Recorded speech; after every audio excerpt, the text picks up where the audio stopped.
Hey guys, ECRG here, and today we're going to talk about what is the role of the project manager's assistant.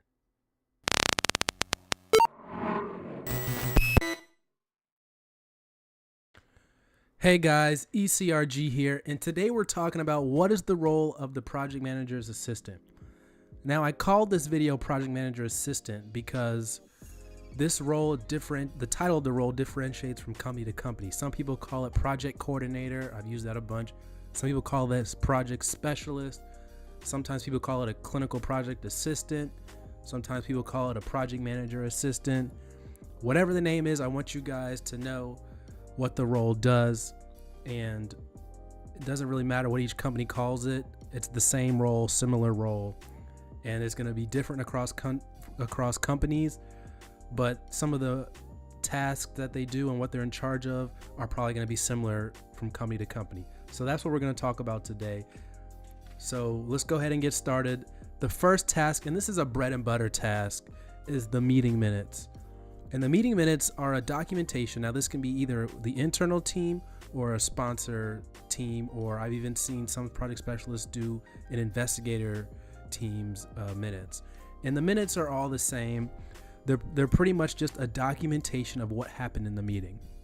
Now, the key here to think about with the meeting minutes is when you're doing the meeting minutes, you don't want to just do all the back chatter and the back and forth of the meeting minutes. You want to be more direct with the minutes, and maybe I'll do a tutorial on this at some point in the future. But the bread and butter task is the meeting minutes. That's one that every project specialist or project coordinator or project manager or assistant does, and that's something that they're going to be doing constantly. Now, some may have more than others. They may do all three of those meetings I mentioned earlier, or they may just do one, or there may be a time where they're doing none of them. But at some point in your career as a assistant project manager or project manager assistant, you're gonna do the meeting minutes. Now, if you want to know more about how I feel about the meeting minutes, you can head over to my video, The Most Hated Task in Clinical Research, or maybe it's the second most hated task in clinical research. You'll just have to watch both to figure out which one it is. All right, guys, so that was the first one. The second one is provide access to things like the TMF, like whatever system you use to house all of your documents. I've heard some use Project Point. I know that's one. And, to the shared mailbox, provide access to things like that, provide access to metadata for CRAs and assign them to their sites. So it's going to be like that. Also, sending welcome emails to the team to welcome them to the new team. You're also going to be providing access to their training. So if they need to be trained on the protocol and things of that nature, you're going to be sending that over to them. So that's an important task. You're going to be doing this as a project manager assistant. The third task you're going to be doing is TMF Reconciliation. Now, everyone knows how important the TMF is. The TMF is basically a big document of everything that went on in the trial. So you're going to have your site delegation of authority logs, you're going to have your IP temperature logs, all of them, your temperature excursions, etc., etc. Pretty much everything that happened in the trial is going to be in that TMF. And the project assistant is going to be the person that is, one of the people that's responsible for making sure it's clean. They're going to be doing constant quality checks to make sure that things are in there when they're supposed to be in there. Really detail oriented, but very important to the trial. It is the most important deliverable, not just one of the important deliverables, but the most important deliverable. And a lot of the CROs are really trying to focus on this right now just because it's very important. A lot of them end up having to spend a lot of money on reconciling the TMF just because it wasn't done well during the course of the trial. But if it's done really well during the course of the trial, not as much attention needs to be paid to it after the fact because it was done along the way. And so a lot of CROs are realizing that right now, that that's a better way to do it, to focus on it right now. And that's important. So that's the third thing that the project assistant is going to do. The fourth thing that they're going to do is prepare study binders.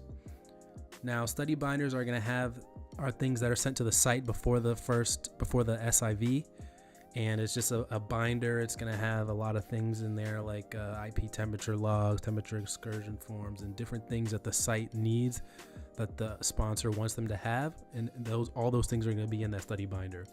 So the project assistant is going to be in charge of either printing that or contacting the vendor to print it, and then they're going to be in charge of sending that out to the site to make sure that it's there before the first SIV. And then the fifth thing that the project assistant is going to be in charge of is just any miscellaneous tasks. Now, this is on the project management side of things. So at many companies, this is just a jack of all trades position. Sometimes it's entry level, sometimes it's not. I've seen at companies where it's not entry level, like a Novella, and I've seen other companies where it is entry level, like a small company called Cato Research. I've heard of them, or some of the other companies, whatever they are, where just a jack of all trades position where they're doing a little of this, they're doing a little of that. I've seen some even do monitoring, which is like on the clinical side of things. They may be doing more clinical things like reaching out to sites and trying to get documents from them, like this on the project management side, and you've got them doing clinical things as well. So this is really a jack of all trades position. So that's why number 5 is miscellaneous, because they could be doing things like vendor management. Like I remember when I was in this position, this is how I got my start, by the way. I don't know if I mentioned that, but this is how I got my start in the industry, doing this position. And I was in charge of doing a little vendor management as well, in charge of printing. So that was good to get that practice early on. But project specialists are going to have different responsibilities. So one of the things I was in charge of, vendor management. They might be doing investigator payments from metadata, which is a big deal.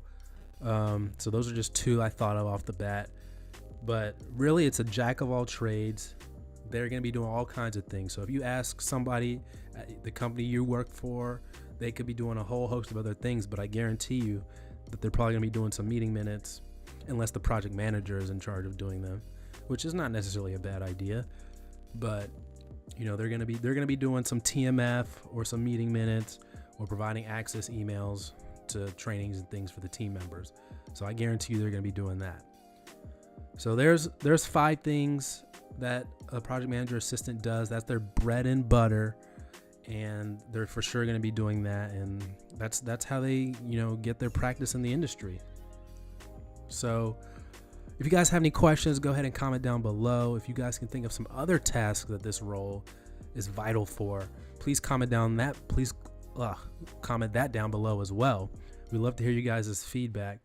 If you haven't already, go ahead and like and hit that subscribe button. Become a part of our notification squad by hitting that bell. And you can always email us at eliteclinicalgroup@gmail.com. Right now, we're looking for anybody who has an interesting story about how they got into clinical research. Would love to do an interview with you guys, so you can email us once again at eliteclinicalgroup@gmail.com.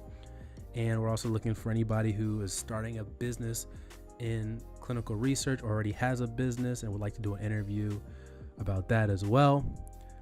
Just a little behind the scenes, we can talk more about that if you email us at eliteclinicalgroup@gmail.com. Any questions or concerns, or just want to stop by and say hello, you can email us there as well. All right, guys, take care.